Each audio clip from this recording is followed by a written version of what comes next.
à tous, je suis ravie de vous retrouver aujourd'hui pour une vidéo surprise. Et oui, une vidéo qui sort un samedi, ce n'était pas prévu.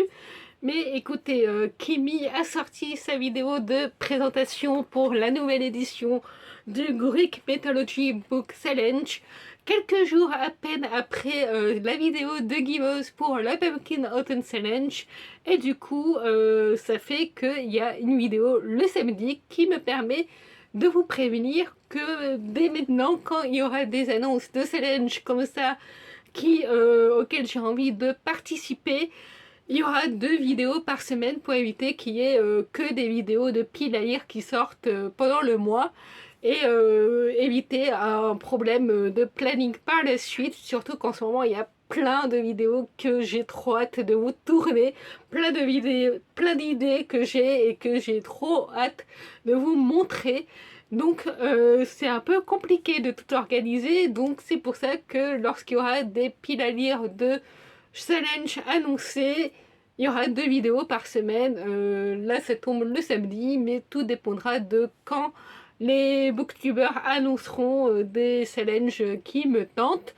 Le fait étant que je rentre d'une semaine de vacances à la mer, donc c'est pour cela que cette vidéo sort aujourd'hui. Kimi, pour cette édition, s'est inspirée des demi-dieux grecs. C'est la 2e année qu'elle fait ce challenge et du coup, cette année, ses noms de catégories et ses mots-clés sont tous inspirés des demi-dieux. Il y en a 10, plus une catégorie bonus. Et il y a une catégorie où j'ai glissé 2 romans. Donc allons-y tout de suite, puisque du coup ça me fait 12 livres à vous présenter. Et pour la première catégorie, il s'agit de Circé, où là il faut lire soit un roman ambiance witchy, spooky ou Halloween. Et là pour cette catégorie, j'ai choisi Blood Witch. Je vais lire, hop, à l'endroit c'est mieux, Blood Witch. Je vais lire donc ce roman, l'intégrale, puisque pour le coup c'est les éditions Plume Blanche, c'est écrit assez gros, donc honnêtement, je pense que je devrais réussir à lire l'intégrale dans son entièreté. Pour le challenge, la durée du challenge, j'ai pas donné les dates, c'est du 15 septembre jusqu'en octobre. Et de toute façon, je vous mets la vidéo de Kimi en barre d'infos où elle explique son challenge beaucoup mieux que moi. Et du coup, voilà, le challenge commence le 15 septembre et je crois qu'il dure pour un mois, il me semble. Donc, je vous présente Witch pour la catégorie de Circé, Blood Witch, pardon, pour la catégorie de Circé. Donc c'est comme je le disais, un roman des éditions Plume Blanche écrit par Léna Jomaé. Et c'est un intégral que je possède depuis super longtemps.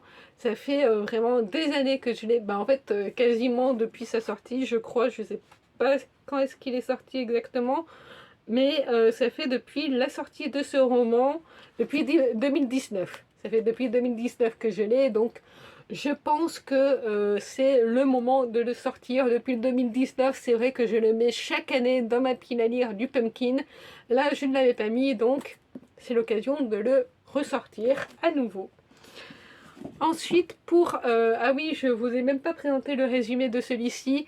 On est dans une ambiance sorcière avec des loups-garous, des vampires, dans un univers qui semble totalement déjanté au vu du style d'écriture de l'autrice dans le résumé qui semble vraiment appartenir à un univers totalement loufoque, déjanté. Donc c'est d'ailleurs plus pour cet aspect-ci que j'ai voulu découvrir ce roman, parce qu'il faut savoir que moi, les vampires et les loups-garous, c'est pas une grande histoire d'amour, donc c'est surtout pour l'aspect vraiment totalement déjanté que l'on ressent dans le résumé qui m'a attiré ici, et c'est pour ça que j'ai hâte de les lire. Ensuite, la prochaine catégorie, il s'agit de Héraclès, et là il faut lire un roman soit d'enquête, de jeu, d'épreuve, de dystopie ou de thriller. Et moi je suis vraiment restée sur le thème thriller, puisque j'y ai glissé La Bise Rouge de Véronique Dehaas, qui est un roman policier historique. Sachez qu'en ce moment, je suis dans une grosse vibe de romans policiers. Si vous avez des romans policiers historiques, en particulier historiques, romans policiers qui se déroulent dans un univers historique à me conseiller, dites-moi, conseillez-moi des titres en commentaire parce que vraiment en ce moment c'est ma vibe du moment. J'ai une envie de roman policier historique et là on est en 1920 à Paris et on va suivre le détective Victor Dessanges qui va enquêter sur l'assassinat d'un représentant officiel de la République de Chine. Il faut savoir que au moment où cette personne est assassinée, ça fait déjà depuis quelques temps qu'il y a des prostituées qui sont assassinées et en fait personne n'y fait vraiment attention, ne cherche la vérité parce que ce ne sont que des prostituées. Sauf que quand ce représentant va être retrouvé mort dans une maison close, là il va falloir mener l'enquête et c'est Victor Dessanges qui va s'en occuper et de fil en aiguille il va également découvrir une enquête d'une colonie pénitentiaire pour enfants en Bretagne et un convoi d'or au Maroc qui va se faire attaquer. Donc tout ça mêlé ensemble fait que ça m'attire, ça m'intéresse énormément et j'ai découvert ce roman en faisant des petites recherches dans la collection du réseau de bibliothèques où je suis inscrite. Du coup celui-ci c'est sûr qu'il va être lu parce qu'il faut que je le rende à la bibliothèque de toute façon, donc il va être lu de sûr.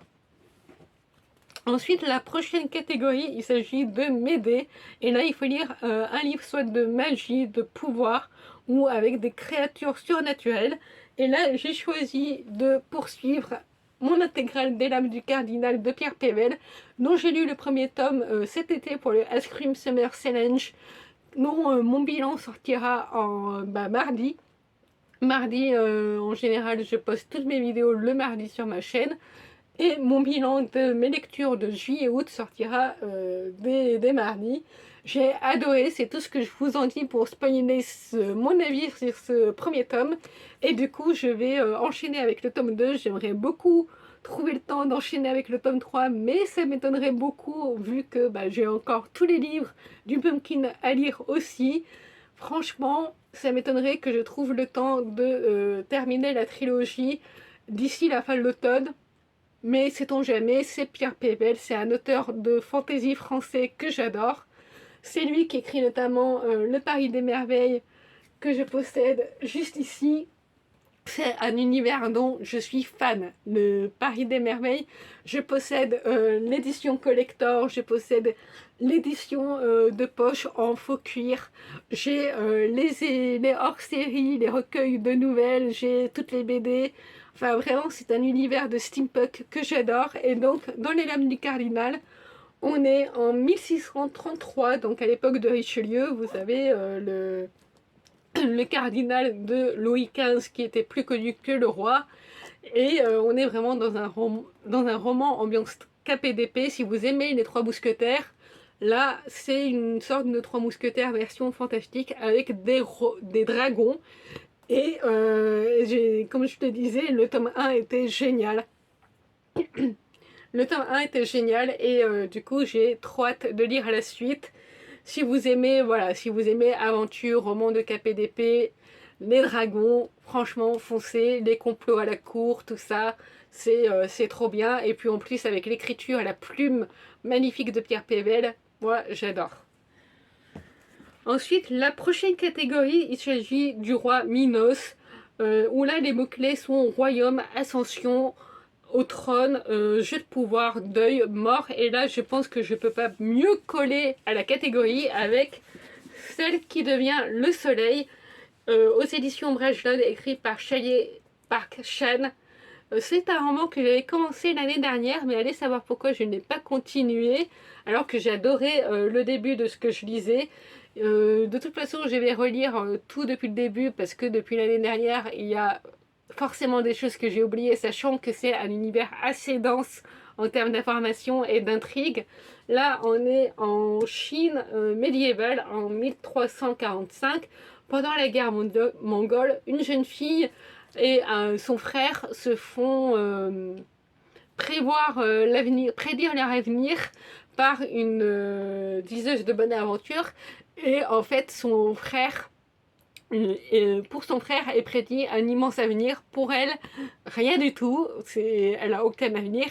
Sauf que son frère va se faire tuer lors d'une attaque mongole et du coup la jeune fille décide de prendre sa place.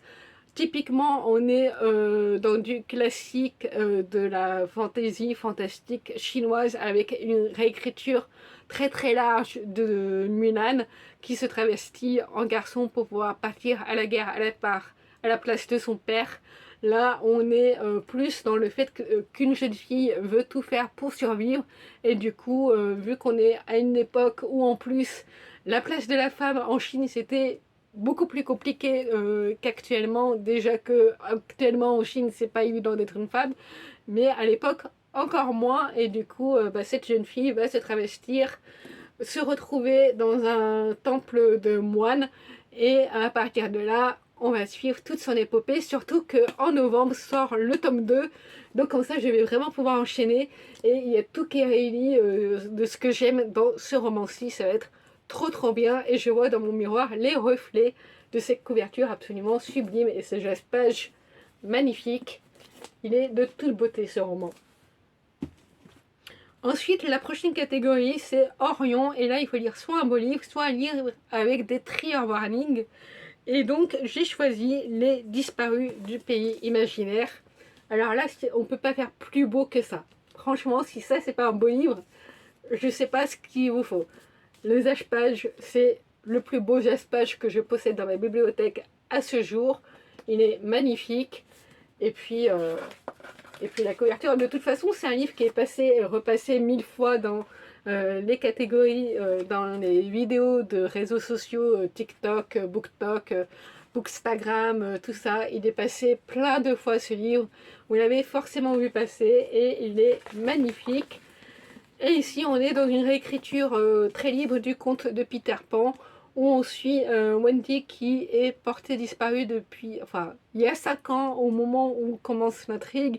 Wendy était portée disparue avec ses frères et elle revient du coup 5 ans plus tard, enfin 6 mois plus tard, pardon. Elle revient 6 mois plus tard. Et au moment où elle revient, il va y avoir, enfin quelques années plus tard, il va y avoir une série de disparitions d'enfants. Et un soir, en rentrant chez elle, au bord de la route, elle va croiser un garçon qui se fait appeler Peter.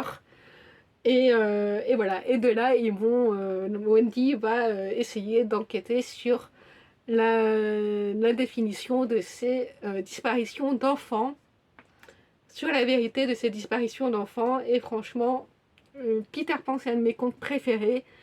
Donc il m'en fallait pas plus du fait que c'était une réécriture de Peter Pan, en plus de l'objet livre qui est absolument magnifique. Ensuite, la prochaine catégorie, il s'agit de Psyché. Et là, il faut lire une romance. Et j'ai choisi de lire le tome 3 des Amants de Baker Street, qui est une réécriture de Sherlock Holmes, mais vraiment comme les écrits Conan Doyle à l'époque où il écrivait les livres. On retrouve totalement le style d'écriture de Conan Doyle et l'ambiance de Conan Doyle des romans d'origine de Sherlock Holmes. Et c'est génial, c'est magnifiquement bien écrit, c'est génialement bien fait. L'univers que Isabelle réécrit dans sa réécriture s'intègre magnifiquement bien à l'ambiance originale des Conan Doyle. C'est vraiment une réécriture très bien adaptée par rapport au roman. Et la seule chose qui change en fait, c'est que Sherlock et John tombent réellement amoureux, puisque si vous n'êtes pas au courant, ça fait des années maintenant que dans la communauté de fans, déjà à l'époque où Conan Doyle écrivait les romans, la rumeur sur le couple, sur les sentiments que se vouent Sherlock et John, c'est un gros point d'interrogation auprès de la communauté de fans. Et sachez que c'est pour ça que Conan Doyle a été obligé d'intégrer le personnage de Mary qui devient la femme de Watson plus tard, parce que les rumeurs à l'époque étaient assez violentes. Il faut se situer le fait que au 18e, 19e siècle, l'homosexualité, c'était encore plus mal vu qu'aujourd'hui. Et du coup, Conan Doyle a été obligé d'intégrer le personnage de Marie et de faire marier John. Alors que ça se trouve, Conan Doyle, lui, il n'avait rien de prévu de plus que de mettre deux personnes en cohabitation, de leur faire résoudre des enquêtes, et c'est tout. Mais le fait est que, par rapport au caractère de Sherlock Holmes, beaucoup de gens à l'époque craignaient les sentiments de Sherlock par rapport à John. Et là, ils sont vraiment ensemble. C'est pour ça que dans la communauté de fans, le couple Sherlock-John est évident et aussi populaire en fait. C'est depuis toujours un couple de personnages qu'on associe ensemble et qu'on voit ensemble. Et là, ils sont représentés en tant que tels. Et il y a deux autres couples secondaires que j'adore, dont un qui, je pense, va faire son apparition dans ce tome 3. Et c'est trop bien. C'est le dernier tome de la trilogie, donc oui, forcément, il va y avoir ce couple secondaire que j'avais adoré en le lisant sur Wattpad à l'époque, avant qu'il publie, enfin que Isabelle le publie aux éditions Bookmark. Et j'ai trop hâte de retrouver ce second couple dans ce tome 3. J'ai trop hâte. Ensuite, la prochaine catégorie, je ne l'ai pas avec moi le livre, il s'agit de Achille, où là les mots-clés sont guerre, combat ou se battre pour quelque chose. Et là j'ai choisi de lire Les choses immobiles de Michael Roche. Je ne le possède pas en physique, mais je l'ai en édition numérique que j'ai reçue en service presse. Donc lui aussi c'est sûr qu'il va être lu. Là on est en pleine guerre de l'indépendance de la Martinique, où on suit le héros qui revient sur l'île après le décès de son père, et il va retrouver son frère avec qui il a des relations plutôt compliquées, et il va être plus ou moins obligé de se jeter dans cette guerre de l'indépendance de la Martinique. Et il y a notamment dans les tags qui décrivent ce roman dans le prospectus de Nemnos quand ils présentent leurs nouveautés, le tag LGBT. Donc je me dis, romance en pleine guerre de l'indépendance, je ne sais pas trop comment l'auteur va tourner cette relation dans un univers aussi sombre qu'une guerre. Mais du coup, ça éveille ma curiosité, d'autant plus que Michael Roche, j'avais déjà lu un roman de lui qui est Moi Peter Pan, qui est un recueil, enfin, pas un recueil, mais un livre tout petit qui était magnifiquement bien écrit, et que je vous conseille de lire. D'ailleurs, c'est vraiment un livre très court et qui est super bien écrit. Et du coup, j'ai trop hâte de le retrouver à nouveau dans ce roman, Les choses immobiles. Et en plus, j'adore la couverture. Je trouve que ce bleu avec ces deux silhouettes au milieu qui semblent effectivement embrasser dans un mouvement de politique, ça me fait envie, ça éveille mes curiosités. Et Martinique, du coup, je pense que ça va être le premier roman que je vais lire pour ce challenge, en le commençant là dès septembre, parce qu'on est encore en été et que la Martinique, ça fait penser à l'été. Donc voilà. Ensuite, la prochaine catégorie, il s'agit de Dionysos, où là les mots-clés sont tester un nouveau genre, écologie ou young adulte. Enfin, lire un roman young adulte. Et là, je suis restée sur le côté nouveau genre, où je vais lire fantasy et féminisme. C'est un documentaire qui a été écrit suite à un colloque dans une université, je ne sais plus trop où, sur la fantaisie, sur la place de la femme dans la fantaisie. Et franchement, le thème de ce documentaire m'intéresse énormément. Là, on est vraiment, j'ai l'habitude de lire des documentaires, mais là, la présentation fait qu'on a l'impression de lire vraiment comme un mémoire finalement de fin d'études. Du coup, c'est présenté différemment. J'ai pas l'habitude de ce type de présentation pour les documentaires, mais la thématique fait qu'il m'intéresse énormément, et je pense que, enfin, même malgré le fait qu'il soit assez dense, assez épais, j'espère vraiment pouvoir le caser pendant le challenge de Kimi. Voilà. Ensuite, la prochaine catégorie, il s'agit de Thésée, où là, il faut lire soit un livre classique, soit un livre hypé, et c'est là où j'ai mis deux romans dans cette catégorie-ci.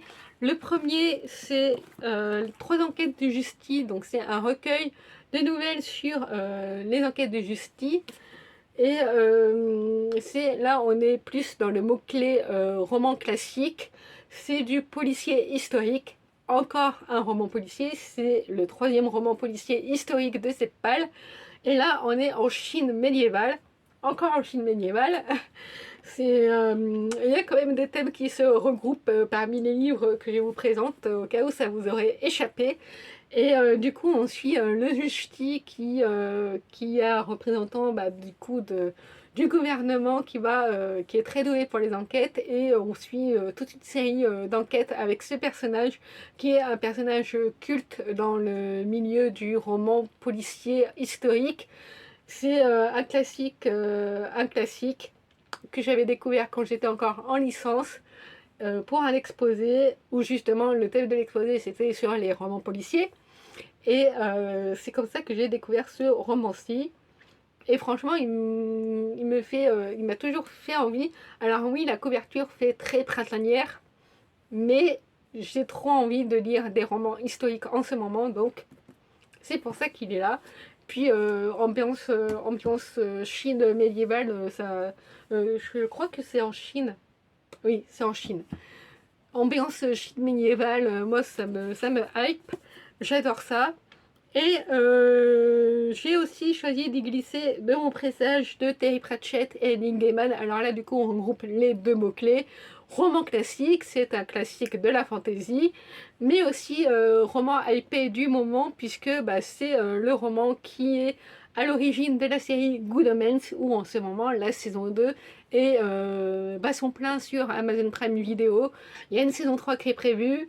Je n'ai pas encore vu la saison 2, je me suis refaite toute la saison 1 justement pour pouvoir voir la saison 2. Mais la saison 2, là, c'est vraiment la bonne période en automne pour me la caser. Et tous mes proches qui l'ont vue ont adoré cette saison 2. Je me suis fait spoiler une scène qui a tourné plein de fois qui a été repris plein de fois sur les réseaux sociaux. C'est la seule que je me suis fait spoiler. Mais j'ai trop hâte de voir la saison 2. Donc là, on est toujours de mon présage, dans une sorte de parodie de la fantasy où l'apocalypse est sur le point d'arriver et un ange et un démon vont faire équipe pour tenter d'arrêter l'apocalypse. Et c'est hyper drôle, c'est complètement déjanté et j'adore l'humour de Terry Pratchett et de Neil Gaiman ici. J'adore la série. Au pire, regardez la série. Elle est géniale, la série. Et j'ai trop hâte de lire le roman qui, en plus, avec cette couverture, moi, ça me fait penser aussi à l'automne. Et voilà, même le roman, j'en entends que des bons retours parmi les proches qui l'ont lu. Franchement, ça c'est une lecture, c'est sûr et certain qu'il va y passer. Enfin, qu'elle va y passer, parce que qu'il va y passer, c'est pas trop français.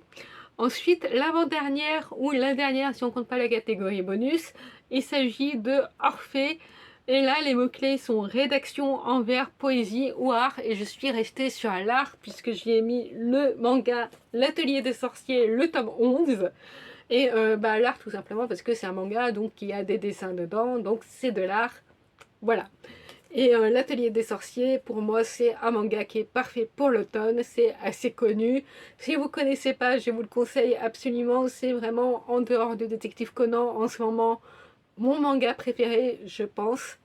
Et parce que sinon c'est Détective Conan qui est mon manga préféré depuis que j'ai commencé à lire des mangas.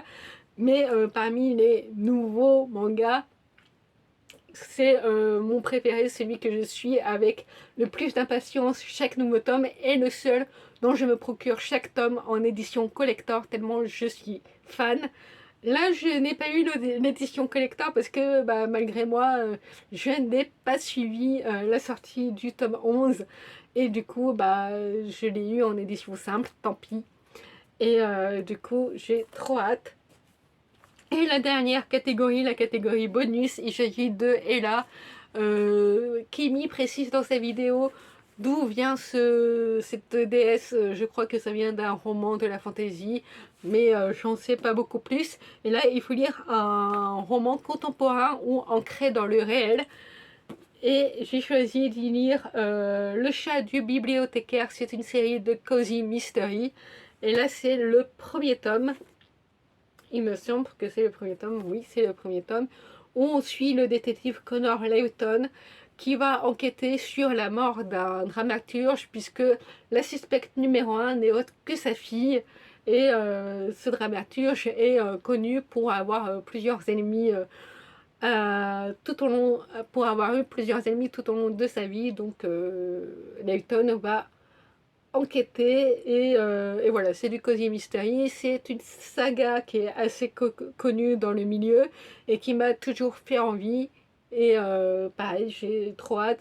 Lui encore, si je me le casse pas là maintenant, je pense le mettre dans le Cold Winter Challenge ou alors le Black November. Je pense aussi participer au Black November. Donc voilà. Voilà, c'est tout pour moi pour cette vidéo. Dites-moi s'il y a parmi ces livres des lectures communes qui vous font envie, ou s'il y a des livres que vous avez déjà lus, si vous avez l'occasion de les connaître ou pas. Enfin, dites-moi en commentaire ce que vous pensez de cette sélection. Et moi, je vous dis à très bientôt pour une prochaine vidéo.